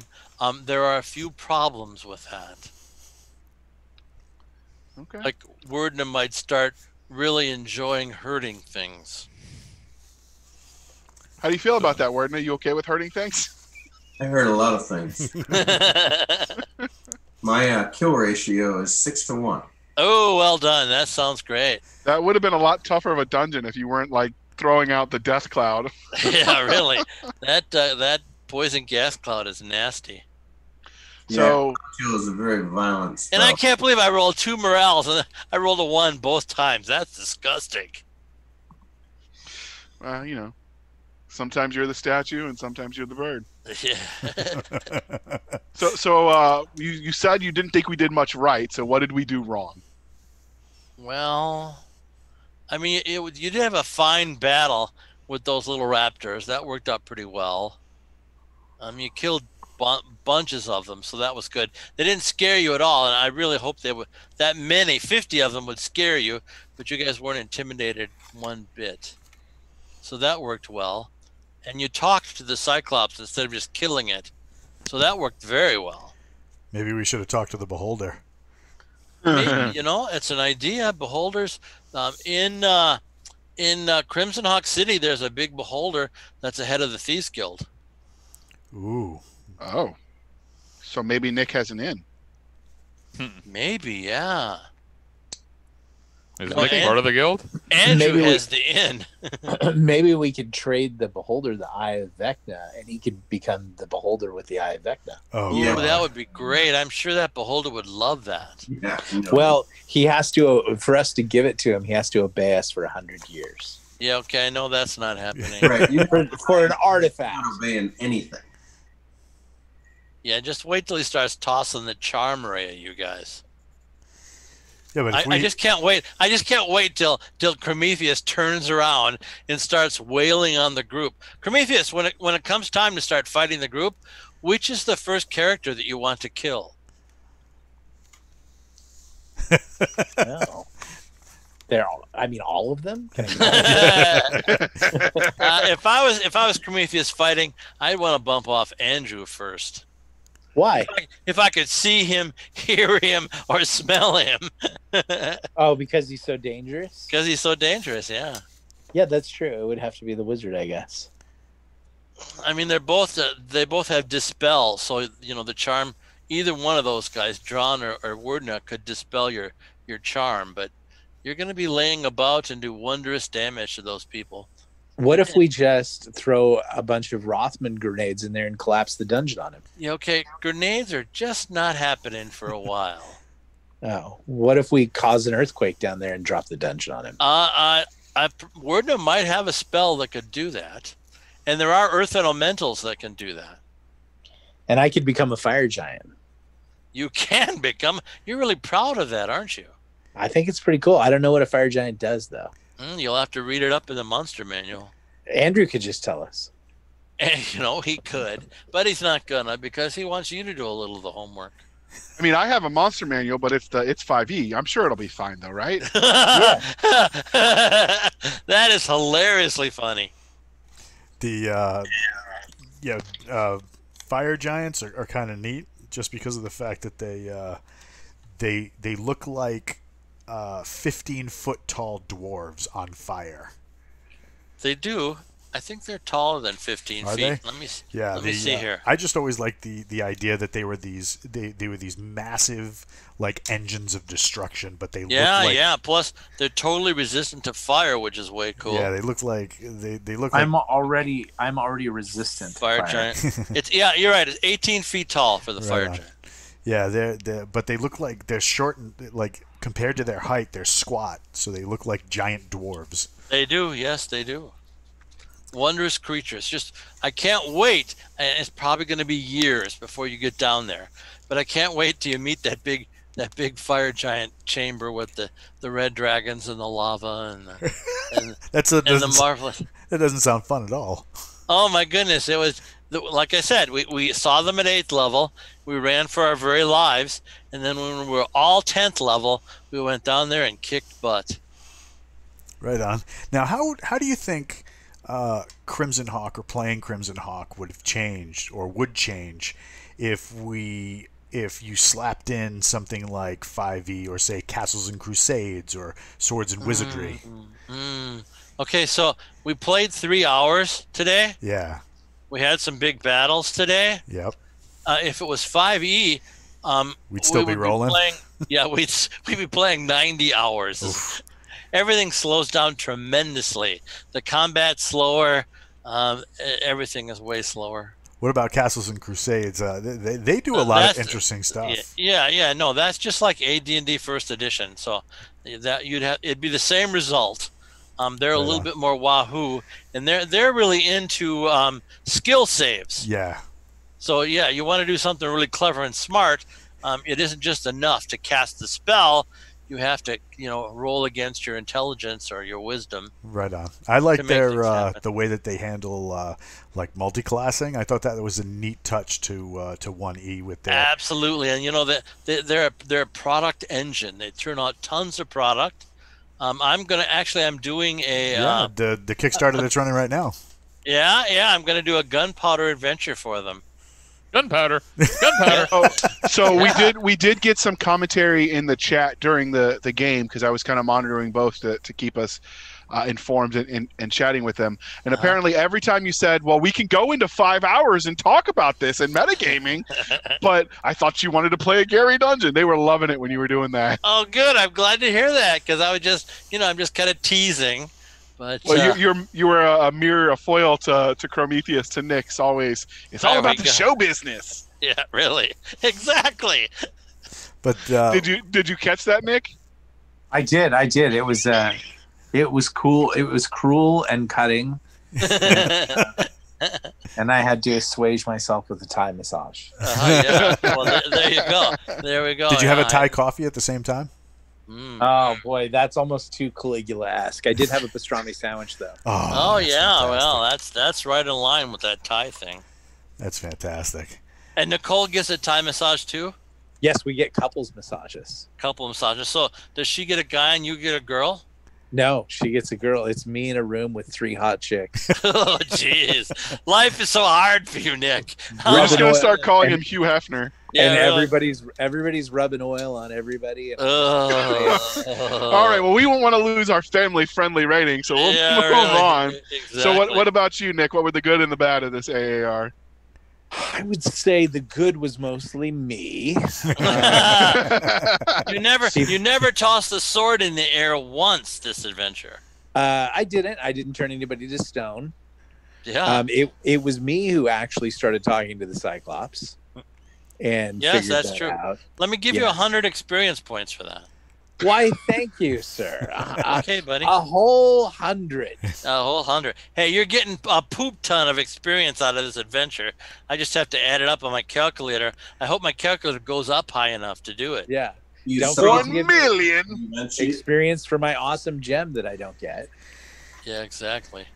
I know. But I got experience for getting it for you. You're welcome. You'd probably be 15th level by now if you would have turned all that stuff into experience. This sword is like worth 1 million gold. Okay, well, it's probably worth more than that now. Really?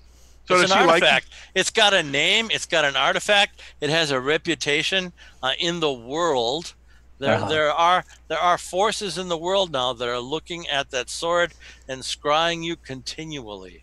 Did we ever convert that platinum necklace and stuff from last game? The collar, we haven't it in yet.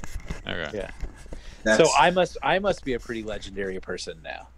You're just known as an evil poisoner, is what you're known as. But no. That was in the other. That was in the other. Yeah. Okay. I believe he's used poison in this world too. Yeah, but it's only been us. Only on monsters. Okay, yeah, and nobody's been alive to see it. No. Here's what happens. You have great friends there. All right. And every once in a while, you guys go drinking and talking about your adventures. And you talk about the poison that you put on the arrows. And people hear that. Serving winches, tavern keepers, they all hear that and know this man dressed in black, looking very evil, loves to use poison.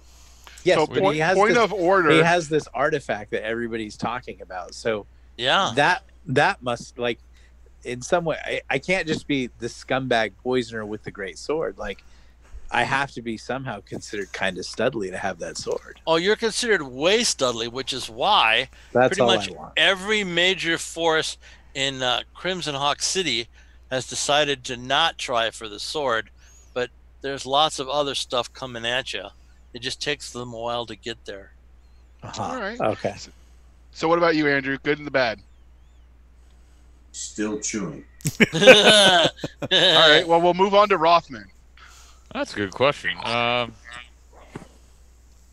I guess I uncovered our little purple friends and realized that we have a non-drum issue. But other than that, what was I? No, I guess I wasn't. I followed really well as we escaped from the well. He followed really well. Hey, I think I should give you 10 experience points for that. All right. What about you, Walt? I think we have we're starting to coalesce as a unit. We know that when things get weird. Andrew's character puts up the initial like sector of tactics. We have special missions with both JR and Nick.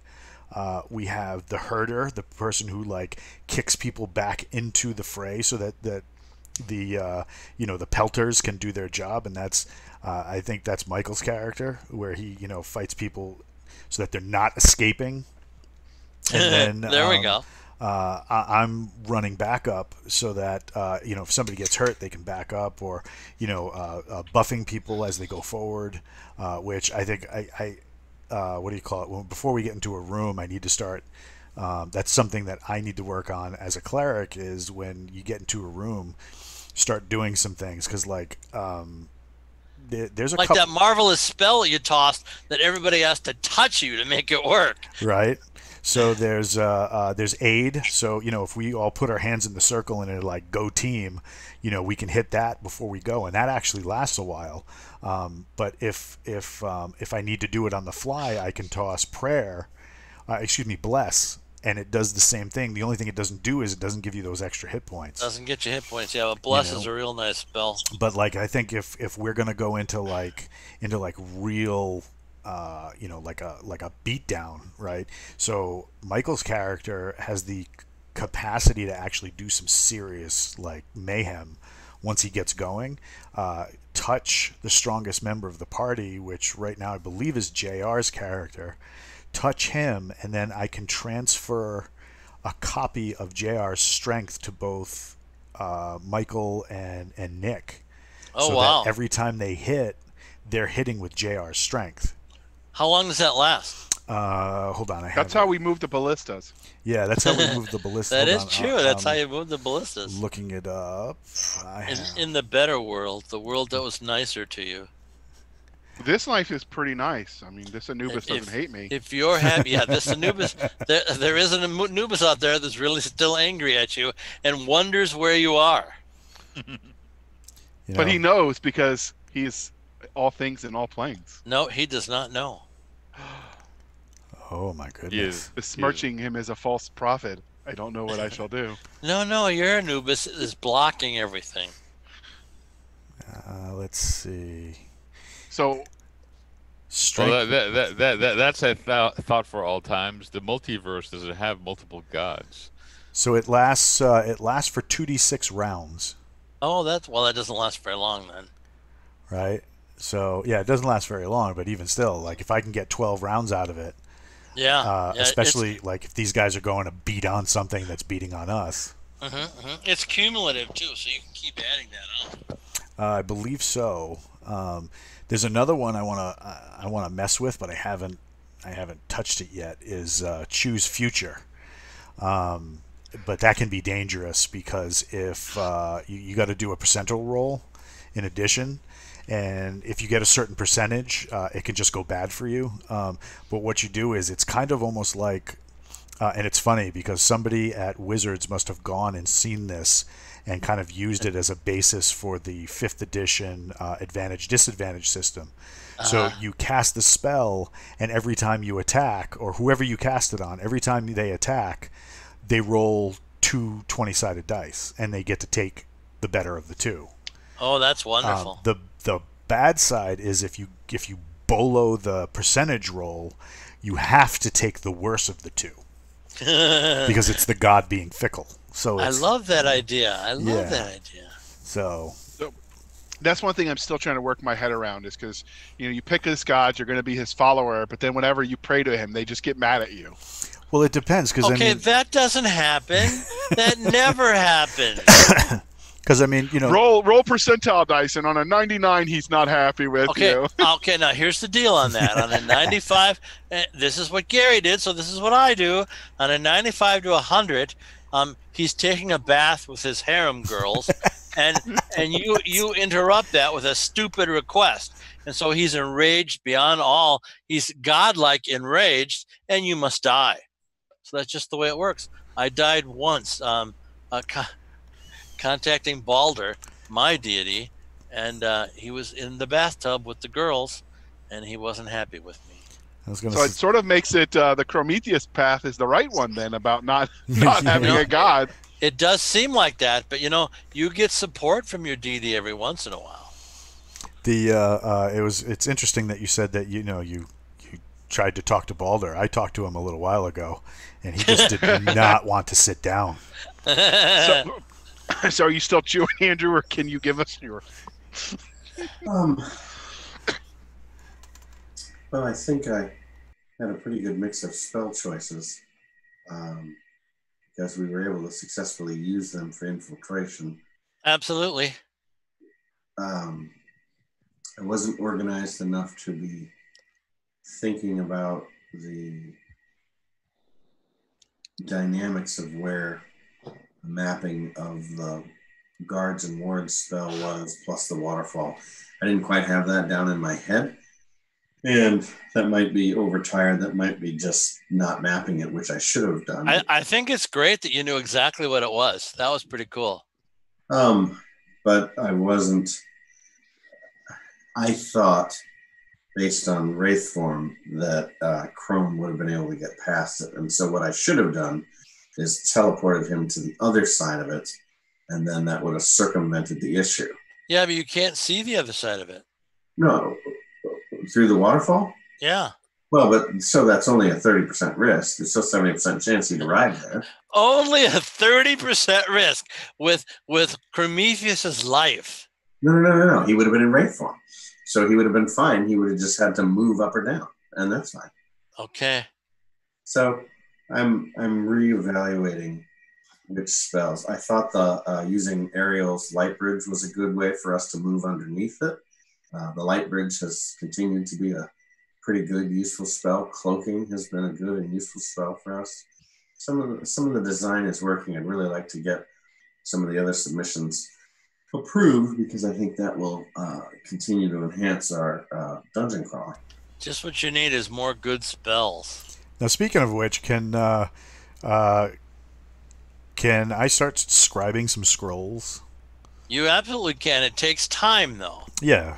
So during the week, from the one adventure to the next, you could scribe a couple scrolls. Yeah, I'd like to do that.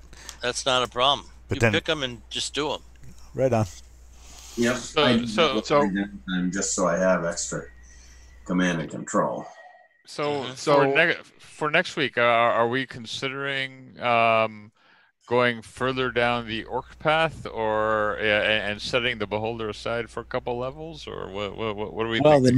the next week I think is. Oh, never mind. Okay, yeah, you're right. Walt will be taking us someplace. I'm suspecting different Walt. Yeah. Do you want me to spoil it? Well, maybe a teaser.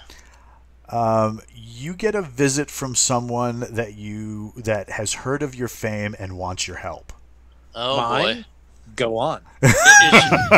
Is she's she so humble. Yeah, really. Is she very pretty? Do you want me to spoil it? I don't want you to spoil it. So that no, go ahead. I was going to say your fame has spread, and there is a group of people in a little bit of trouble or a lot of trouble, depending on your point of view. But when you meet them, you're going to be like, why? Oh, great. So it's yeah. I don't want to spoil anymore but I have this. Are they weird? Do they have like two dicks? The chicks? Well, Okay, there will be a lady with us on Friday's adventure. Yeah. First of all, that's not weird. This is true. He did survive the 60s. So. Yes, exactly. So, but we will have just keep in mind we will have a female veteran with us for that endeavor. Who's that? Francesca Siska Smalls. Oh, okay. Yeah, but she's a former Navy medic. Army medic. Yeah. So she knows what's up. She's seen two dicks. You know what that is, right? Have you ever do any swamp training?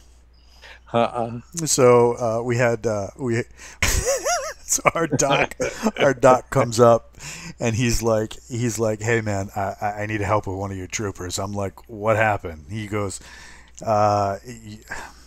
So we have Beaches. Yep. He's like, we have a double dick situation. I said, wait, what? He's like, you're gonna have to help me hold him so that I don't get punched in the grill. So of course and at the time I was going through college to be a paramedic. So we had him drop his drawers, and sure enough, right on the inside of his leg, there's this nice little leech. Oh, and nasty! And he's just fuming because he wants it off, but he doesn't want anybody to touch him. But he doesn't. So I was like, Doc, there's really only one way I can handle this. And he's like, you do what you got to do, man, but that thing's got to come off because if it's on there for too long, you can get an infection. He goes, and then he's just going to be out. And I was like, yeah. Right.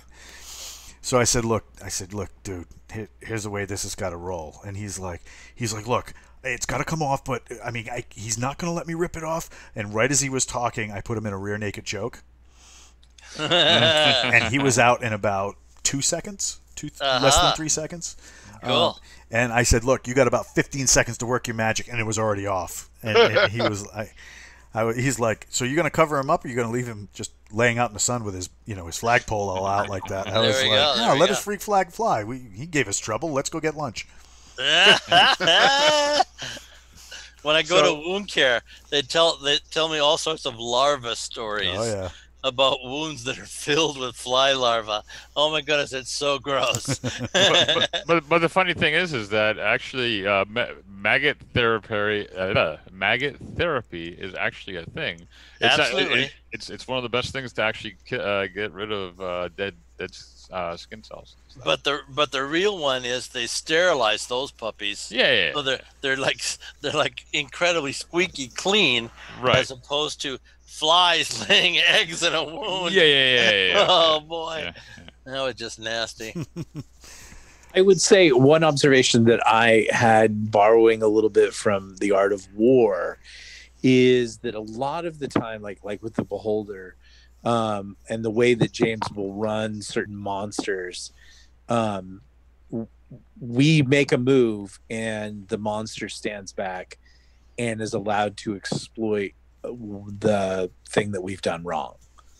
So what I think we should try to do is do the reverse of that, like not doing anything wrong, but at the same time getting the monster to do something wrong and being in a position to exploit it. Well, that's kind of why we wanted to get him to come out underneath the fungus, but we didn't get that far. Yeah, we could have worked that angle harder. And everybody was right. We had to get on with the show, and then I think James kind of goaded us to do that because he didn't want the Beholder to get out of its special area. It was not leaving no matter what. Yeah. Well, no, you can always convince something to leave. Yeah, not if it has its own agenda for defending itself. What if that room suddenly catches on fire? Yeah, if you convince it that the area that it's not safe in, it will move. There we go. That's what illusionists are for. Yeah. So we could have hired like a powerful illusionist to come in and make the Beholder believe that it was in danger. But you don't know that room, so maybe there's a way out of it that you don't know about. Well, if there's a way out of it, then there's a way into it. Yeah. Okay, you know the way in. We know a way in. We know a way in. Yeah. Does it have two ways? Does it have good treasure, James, or is it all it's a Beholder. This treasure's great, but it has a huge treasure.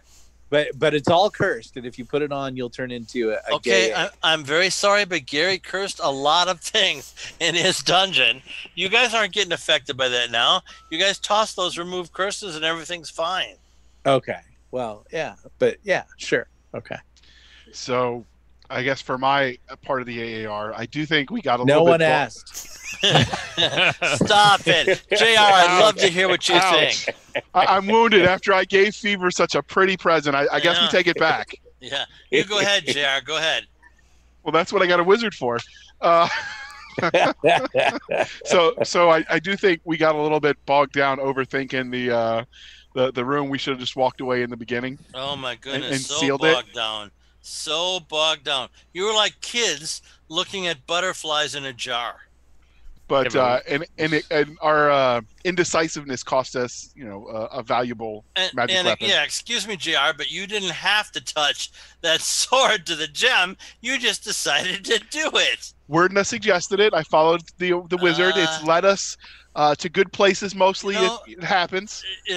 So there's this wondrous sword that you had that isn't so wondrous anymore. You could have touched a stick to the gem.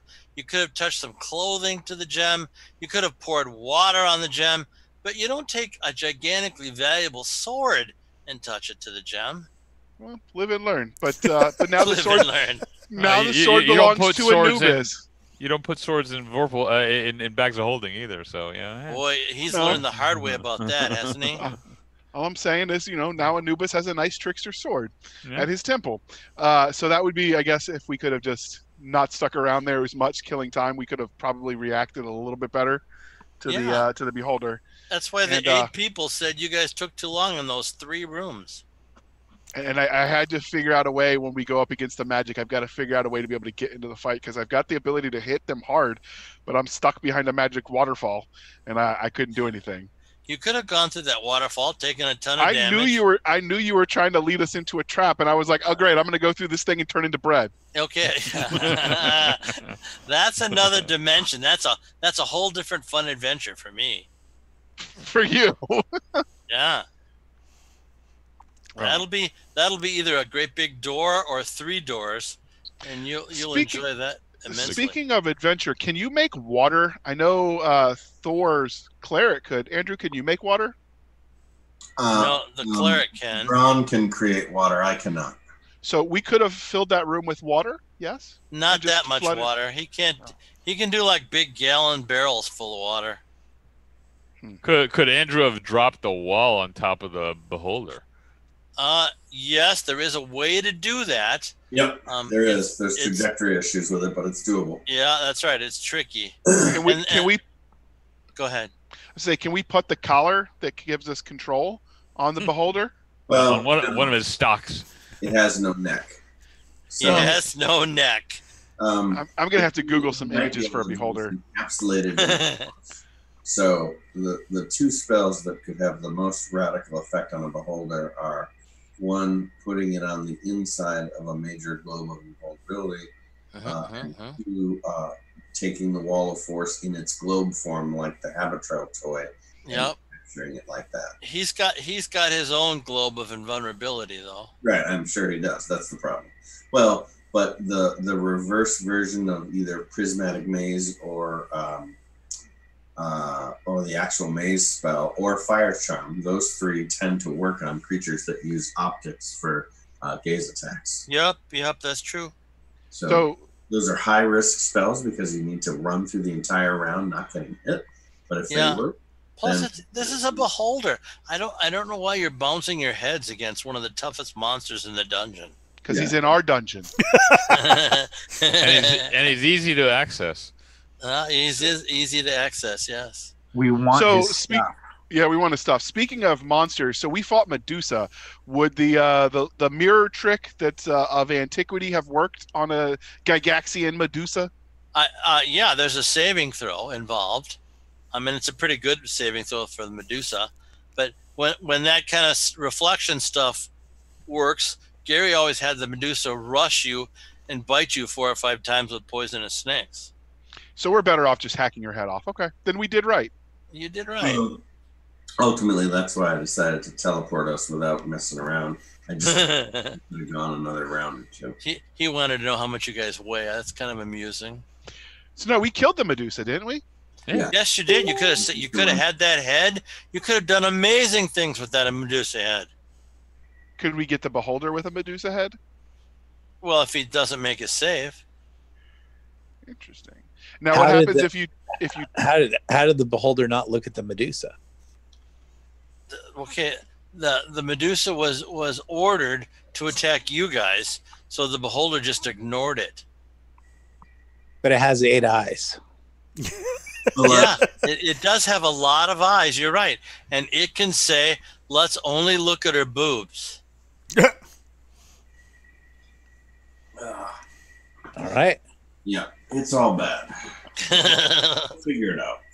Yeah, I'm just kind of surprised. There's a whole big dungeon there to explore with tons of nice treasures, talking weapons, and big gems. So remind me, a beholder, it's the large central eye, and it's got stalks that have eyes on top of the stalks, right? Is that Yes, and each one of the stalks fires a beam. And when it takes damage, I roll randomly for the stalk that gets hit, and we see if you do enough damage to destroy the stalk. So the question would be, we've got that, collar of animal control or whatever, creature control, whatever it is. It has no neck. Right, but what about the stalk? If you put it around a stalk. I have a funny feeling that's not going to work, but you just should try it. What if Andrew polymorphed it? So that is one of the possible plans. Yeah. Is it inherently anti-magic? Andrew's pretty positive the first thing that beholder does is toss up the anti-magic sphere. Right. More than likely, it's going to try. So we have to counter that anti-magic with nullification stuff. So I have initial offensive things are basically non-damage speaking, unless we take some of the damage spells and can figure out how to do things in a way. So I'm really focused on enhancing the fighter types to protect them from the vision issues. Yeah, and finding ways through. And you got that nice spell. That's good. So Andrew, if the beholder throws a darkness spell at you guys, does your vision allow you to see in the darkness? The dragons does, but my regular sight, no. Okay. All right. So we know that the dungeon in the well has a bunch of orans and orcs and ogres and all kinds of bad things. Could we lead them into the beholder room and get them taken care of for us? You can make the attempt, but I don't think it's going to work because they're smart enough to know where that beholder is. This is beholder. What if you sent your baboon wolf sex army out? There's only 5 left. All right. Yeah, there are not many left. What if you sent your baboon wolf sex platoon at them? Sex squad. Oh, there we go. A whole army of baboons. And you know what? They go down the stairs, no problem. But the second they smell what's down there, they rush back upstairs. What if he has a lot of sex with them? Well, that's something you'll have to try. Well, there goes our family-friendly rating again. Yeah. But okay, so we got to get some strategizing going. You guys are getting better and better at tactics. I really appreciate that very much. Well, My group took forever to develop tactics, but eventually we did because none of us had military training. We were all high school or college guys. So the beholder's power comes from its eyes, correct? So it has to see to hit you? No. No, it's not that it's seeing. It generates magic effects from disintegrate and death spells. Yeah. I mean, so most of its stuff is 5th or 6th circle, incredibly high power. But it also does things like cause critical wounds. So it's some pure pain. And it's firing beams. So, right. Prometheus is invisible and can't be smelled and can't be heard, but a beam can splash against his chest when the beholder's aiming for somebody else. So what about if we could get magical CS gas? I'm just saying, take out the beholder when he's a little bit distracted. I believe that's metagaming, my good friend. Well, no, we know. Okay, so we know that this is a beast with eyes. Yes. We know that there are irritant agents in our medieval life, smoke and things like that. Yes, very good, very good. I like where you're going. So what if we just pumped a bunch of smoke down there at it? Yeah, that's an excellent idea. Well, that's the idea behind Cloud Kill. I've got a spell variant that can put Cloud Kill in capsules like grenades. So that might be one of those. I like grenades. Thank you very much, Michael. Thank you very much. just couldn't leave well enough alone, could you? We loved every minute of it. And then while Andrew's doing that, he starts casting mirror image and letting the thing fire up. It doesn't have unlimited beams, right? Oh yeah, it has unlimited beams. Oh, okay. Of course it does. Yeah, it does not run out of juice, but it only can shoot. So the key is going to be for us to target and agree on which eyes that we see being used we take out first. Now, the expense is going to be humongous. So we've got to bring in a large enough red shirt squad to take it because it's going to go badly. Yeah, and the red shirts. I mean, the Cavalier can make his guys hold for a little while, but basically they're going to stay 1 or 2 turns till they're turned to stone or killed, and then they're going to run for their lives. Well, what if we slaughter a bunch of ore eggs and Walt turns them into zombies? That's a fine idea. I love that idea. And then we throw the smoke bombs in there, and we send those things in there. So imagine this then. Imagine what would that be? That would be a blender. Imagine a blender blade going really fast and hard as they walk into the waterfall. Hundreds of blades rip them to shreds. Well, we would have to turn off the waterfall. Yes, you would. And don't you think maybe there's more waterfalls to come? So do each of the stocks have separate hit points than the main body? Yes, they do. Yes. So if I would throw like a blessed, holy oil, at it, it would splash and theoretically hit all of them. Okay, so here's the deal.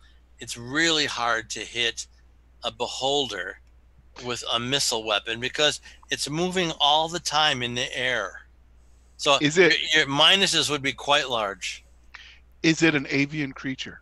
No. No, it's not. Is it a dragon? No, it's not.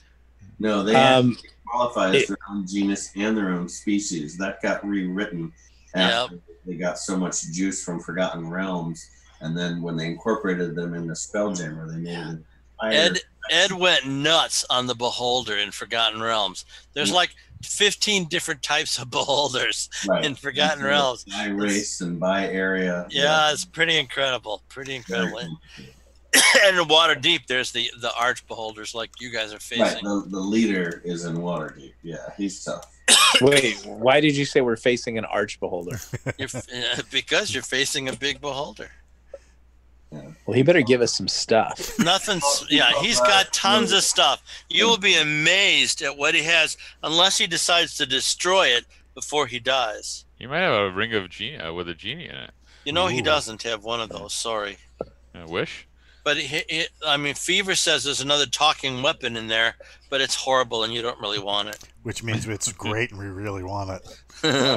I have a clever way to get one of us in that may totally bypass his senses. So we're gonna have to try. Yeah, sure. Let's throw somebody in all by themselves. That's a wonderful idea. So what are the odds of getting an astral form of one of our deities to fight with us? 0. Yeah, you're talking about an avatar. Avatars fight your fights. Are they immune?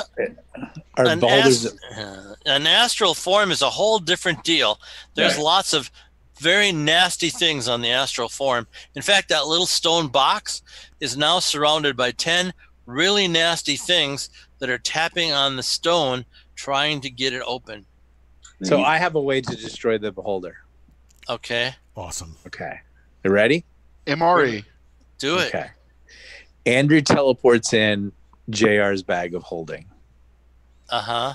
And then we drop a weapon. You throw a dagger in there? Oh, that's a wonderful idea. I love that. We drop a magic weapon through his scrying ball right into it. Yes. That's a wonderful idea. Please do it. There is an equivalent weapon issue like that we could do with the combination of a bag of holding and a portable hole. Throwing one into the other creates that exact effect. You haven't got any portable holes yet. Those are on lower levels. And it's a pretty out of control explosion. So here's a separate tact. Is there a way, Andrew, for you to be able to kind of, it's kind of like remote viewing, get a scan of the room? Yes. See what's where? So based on the questions I asked today, I can now, I think, get a pretty accurate look at the room safely. So because I'm thinking, would it be sensible or possible to just steal a lot of the beholder's crap and never have to actually fight them? Wow, what a great idea. I support that plan 100%. Oh, God. Dive right in and get that done. Well, through scrying and whatnot. Yeah, of course. Yeah, through all work that everybody else does, Michael. Yeah, well. Yeah, well. All right, on that note, I like the bag of holding. Drop a dagger in there. I think it's a wonderful idea. It will definitely kill that beholder dead. Yeah. would Really? it destroy the whole well though? Right. No, the explosion isn't that big. But it would take out the items of value. We've got a couple other things. Well, no, it didn't take out Fever. It would just kill him. Okay, why didn't it take out Fever? Because Fever's awesome. Because Fever's an artifact. Okay, and there is one other. You guys don't know it, but there's a little altar in that room, and if you blow up that altar, you're going to have somebody very irritated at you all. Yeah. So people irritated. So how deep into the recreating the world of Crimson Hawk to make it stand alone have you done? Well, it could stand alone right this second. I mean, I got 10 levels done, so there's a product right there. But I mean, I try to do 2 levels a week, because Gary's got 28 levels in the upper dungeon, and then 10 levels in the lower dungeon. I finally got 2 of the lower dungeon levels done, because I'm waiting for you guys to go into the Crimson Hawk castle ruins and go down this way cool winding staircase and see this great big dragon door that you guys have to open, because it's very hard to open. That sounds pretty good. All right, I think I'm a pumpkin. Okay, buddy, I understand. You're tired. Well, let's bring this puppy to a close, Walt. All right. Right on. Thanks for coming out, guys. Thanks for coming out, Captain Kilgosh. We had Knight of Barsoom always hanging out. We had let's see, there was a couple That's other fun. guys in there. Yeah. Could we close with Nicole saying she would like us to win the D&D game? Oh, you should have told me this a minute ago. Oh, I'm sorry. I'm sorry. It's all right. It's all right. I got you right here. Okay. So here we go. Here we go. Almost. I'm there. I hope you win your little D&D game, honey. Oh, that is so wonderful. Tell Nicole I adore her, would you please? And we'll catch you next. I truly will. And we'll Okay. catch everybody next time on Crimson Hawk Legends with legendary game creator James. Legendary.